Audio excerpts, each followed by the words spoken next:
ആഴക്കടൽ ഖനനത്തിലെ ദോഷവശങ്ങളെക്കുറിച്ചോ അതുണ്ടാക്കുന്ന ഭവിഷ്യത്തുകളെക്കുറിച്ചോ ശരിയായ പഠനമോ മുൻ അനുഭവങ്ങളോ പരിചയങ്ങളോ ഇല്ലാത്തത് കൊണ്ടാണ് അന്താരാഷ്ട്ര തലത്തിൽ ആഴക്കടലിൽ ഖനനം നടത്താൻ ISA അനുമതി നൽകാത്തത്. എന്നാൽ സാമ്പത്തികപരമായി ലാഭകരമായ ആഴക്കടൽ ഖനന രീതി വിപുലീകരിക്കുന്നതിനുള്ള എക്സിക്യൂട്ടീവ് ഉത്തരവിൽ അമേരിക്കൻ പ്രസിഡന്റ് ഡൊണാൾഡ് ട്രംപ് ഒപ്പുവെച്ചിരിക്കുകയാണ്. ട്രംപ് സ്വകാര്യമായി ഒപ്പുവെച്ച ഉത്തരവ് നിർണായക ധാതു വ്യവസായത്തിന്മേലുള്ള ചൈനയുടെ വ്യാപകമായ നിയന്ത്രണം നികത്തുന്നതിനുള്ള നീക്കത്തിന്റെ ഭാഗമായിട്ടാണ്. അമേരിക്കയിലെയും അന്താരാഷ്ട്ര ജലാശയങ്ങളും ഖനനം വേഗത്തിൽ ആരംഭിക്കാൻ ആണ് ട്രംപിന്റെ ശ്രമം. ആഴക്കടൽ ശാസ്ത്ര സാങ്കേതിക വിദ്യയിലും സമുദ്ര അടിത്തട്ടിലെ ധാതു വിഭവങ്ങളിലും നേതൃത്വം നിലനിർത്തുന്നതിൽ അമേരിക്കയ്ക്ക് ഒരു സുപ്രധാന ദേശീയ സുരക്ഷയും സാമ്പത്തിക താൽപര്യമുണ്ടെന്ന് ട്രംപ് ഉത്തരവിൽ പറയുന്നുണ്ട്. 1980 deep seabed hard minerals resource act പ്രകാരമുള്ള ഖനന അനുമതികൾ വേഗത്തിലാക്കുവാനും അമേരിക്കയുടെ ഔട്ടർ കോണ്ടിനെന്റൽ ഷെൽഫിൽ പെർമിറ്റുകൾ നൽകുന്നതിനുമുള്ള ഒരു പ്രക്രിയ സ്ഥാപിക്കുവാനും ഉത്തരവ് ഭരണകൂടത്തോട് നിർദ്ദേശിക്കുന്നുണ്ട്.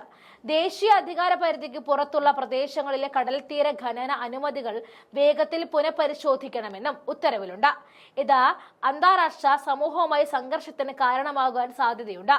ആഴക്കടൽ ഖനനം കോടിക്കണക്കിന് മെട്രിക് ടൺ വസ്തുക്കൾ സൃഷ്ടിക്കുമെന്നും അടുത്ത ദശകത്തിൽ അമേരിക്കയുടെ സമ്പദ് വ്യവസ്ഥയിൽ $300 ബില്യൺ 1,00,000 തൊഴിലവസരങ്ങളും നൽകുമെന്നും ഭരണകൂടം പറയുന്നുണ്ട്. സമുദ്രത്തിന്റെ അടിത്തട്ടിലെ വ്യവസായിക പ്രവർത്തനങ്ങൾ മാറ്റാനാവാത്ത ജൈവ വൈവിധ്യ നഷ്ടത്തിന് കാരണമാകുമെന്ന് മുന്നറിയിപ്പ് നൽകി.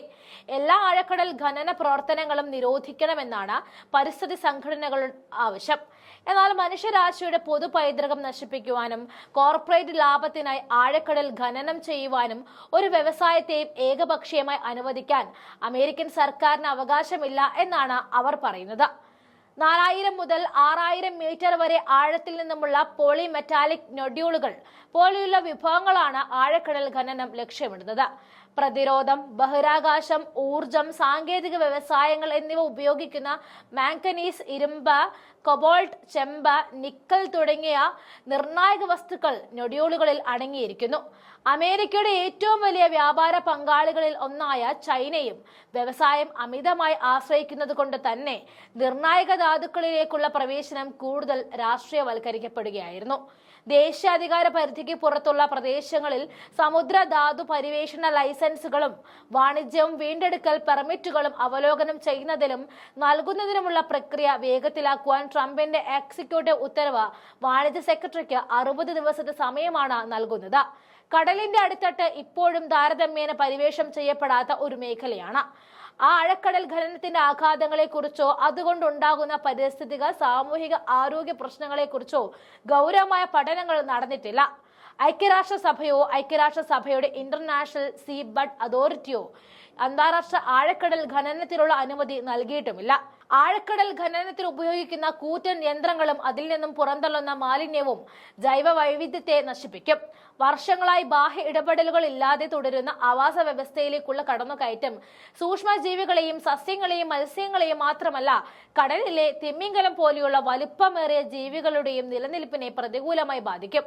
യന്ത്രങ്ങളുടെ പ്രവർത്തനവും അതിൽ നിന്നും പുറന്തള്ളുന്ന മാലിന്യവും കിലോമീറ്ററോളം കടലിൽ വ്യാപിക്കുകയും ദോഷഫലങ്ങൾ ഉണ്ടാക്കുകയും ചെയ്യും. ഇത് മീനുകളുടെ വളർച്ചയ്ക്ക് ദോഷമാകും, മത്സ്യസമ്പത്ത് കുറയും. ആഴക്കടൽ ഖനനത്തിന് ഐക്യരാഷ്ട്രസഭയുടെ അന്താരാഷ്ട്ര സമുദ്ര തട അതോറിറ്റി നിയന്ത്രണങ്ങൾ ഏർപ്പെടുത്തിയിട്ടുണ്ട്. എന്നാൽ അമേരിക്ക ഈ സംഘടനയിൽ അംഗമല്ല. മാത്രമല്ല അതിന്റെ പ്രസക്തമായ കരാറുകൾ ഒരിക്കലും അംഗീകരിച്ചിട്ടുമില്ല. അന്താരാഷ്ട്ര നിയമപ്രകാരം അമേരിക്കയ്ക്ക് അതിന്റെ പ്രാദേശിക ജല അതിർത്തിക്കുള്ളിൽ കരയിൽ നിന്നും 200 കിലോമീറ്റർ അകലെ ആഴക്കടൽ ഖനനം നടത്തുവാനുള്ള അവകാശമുണ്ട്. എന്നിരുന്നാലും സമുദ്ര അടിത്തട്ടിലെ ഖനന അനുമതി നൽകുവാൻ ഫെഡറൽ സർക്കാരിന് അധികാരം നൽകുന്ന 1980 അവ്യക്തമായ നിയമം നടപ്പിലാക്കിക്കൊണ്ട് അന്താരാഷ്ട്ര ജല അതിർത്തികളിലേക്ക് ഖനനം വ്യാപിക്കാൻ ട്രംപ് ശ്രമിക്കുന്നുണ്ടെന്നും ന്യൂയോർക്ക് ടൈംസ് റിപ്പോർട്ട് ചെയ്യുന്നു. പസഫിക് സമുദ്രത്തിലെ അമേരിക്കയുടെ പ്രദേശമായ അമേരിക്കൻ സോമാവ ദ്വീപിനെ ലക്ഷ്യമിട്ടാണ് അമേരിക്ക സമീപകാല ആഴക്കടൽ ഖനന ശ്രമങ്ങൾ നടത്തിക്കൊണ്ടിരിക്കുന്നത്.